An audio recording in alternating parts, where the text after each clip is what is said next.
آج کا ٹاپک سبق نمبر 14 جو صفحہ نمبر 45 سے شروع ہوتا ہے، ایک خواب۔ اسے لکھا ہے شمیم حنفی نے۔ آئیے شمیم حنفی کا ہم تھوڑا مختصر سا تعارف کر لیں۔ شمیم حنفی کی پیدائش 14 جنوری 1938 میں ہوئی۔ شمیم حنفی اردو کے ایک ممتاز نقاد ہے۔ تنقید کے علاوہ انہوں نے ڈرامے بھی لکھے ہیں۔ انہیں بچوں کے ادب سے بھی دلچسپی ہے۔ کٹا ہوا ہاتھ، بھوتوں کا جہاز ان کی کہانیوں کے مجموعے ہیں۔ انہوں نے دوسری زبانوں سے کئی ترجمے کیے ہیں۔ زیر نظر کہانی ایک خواب ایک یونانی کہانی ہے جسے شمیم حنفی نے بڑے دلچسپ انداز میں بیان کیا ہے۔ اس کہانی میں یہ بتانے کی کوشش کی گئی ہے کہ آدمی کے تندرستی اس وقت برقرار رہ سکتی ہے جب جسم کے تمام اعضاء مل جل کر اپنا کام انجام دے۔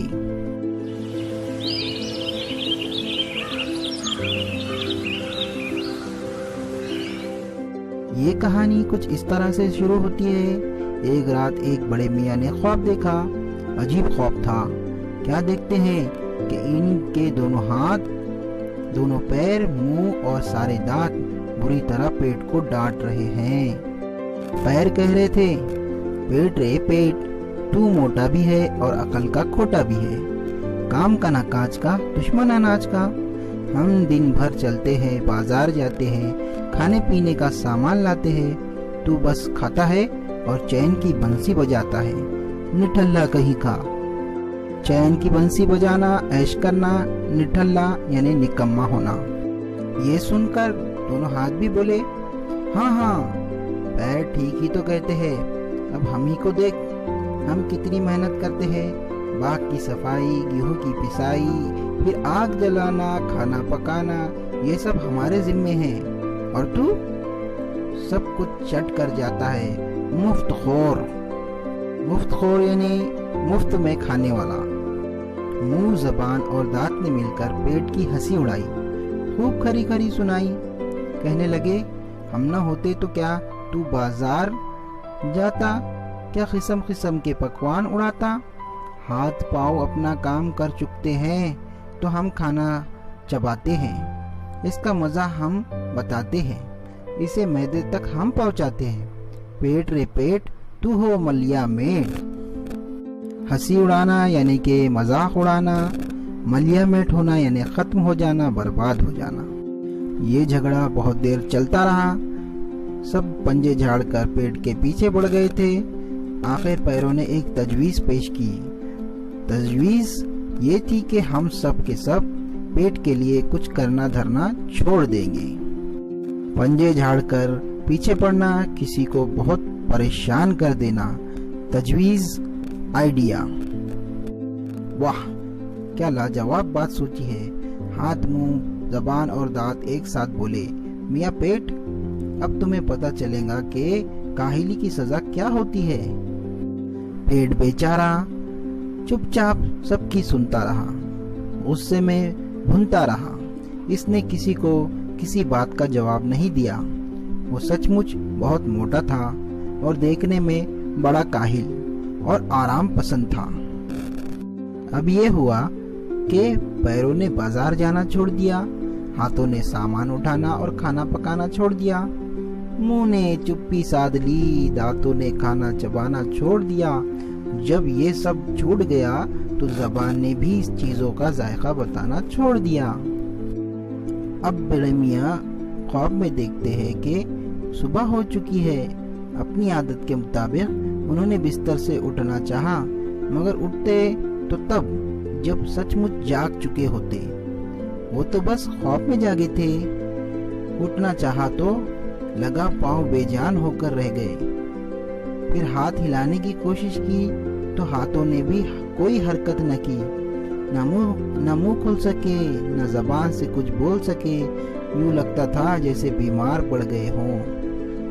خواب اسی طرح جاری رہا۔ کئی روز تک بڑے میاں اسی طرح پڑے رہے۔ دھیرے دھیرے ان کی طاقت جواب دیتی گئی۔ کچھ سمجھ میں نہ آتا تھا کہ کیا کرے۔ کہاں تو ہاتھ، پاؤں، منہ، زبان، دانت، جب دیکھو پیٹ کو جلی کٹی سناتے تھے، اور بیچارہ پیٹ سب کی سنتا رہتا تھا، وہ کچھ نہ کہتا بھی کیا۔ اور اب یہ حال تھا کہ کسی میں بھی کچھ کہنے کی سکت نہ رہ گئی تھی، سکت یعنی طاقت۔ پھر بڑے میاں کیا دیکھتے ہیں کہ مسلسل فاقہ کشی کی وجہ سے ان کا بدن سوکھ گیا ہے۔ فاقہ کشی یعنی بھوکا رہنا، کھال لٹک گئی ہے، رگیں اینٹ گئی ہے، جسم میں خون کا ایک قطرہ بھی نہیں ہے، موت سر پر کھڑی ہے، دعا کی گھڑی ہے۔ اب تو یہ حال ہے، ہاتھ پاؤں منہ زبان دانت اتنے کمزور ہو گئے ہیں کہ پیٹ سے لڑ بھی نہیں سکتے، خود کو حرکت بھی دینا چاہے تو نہیں دے سکتے، پیٹ بھی چپک گیا ہے، بے جان سا پڑا ہے۔ اتنے میں بڑے میاں کے کانوں میں ایک کمزور سی آواز ٹکرائی۔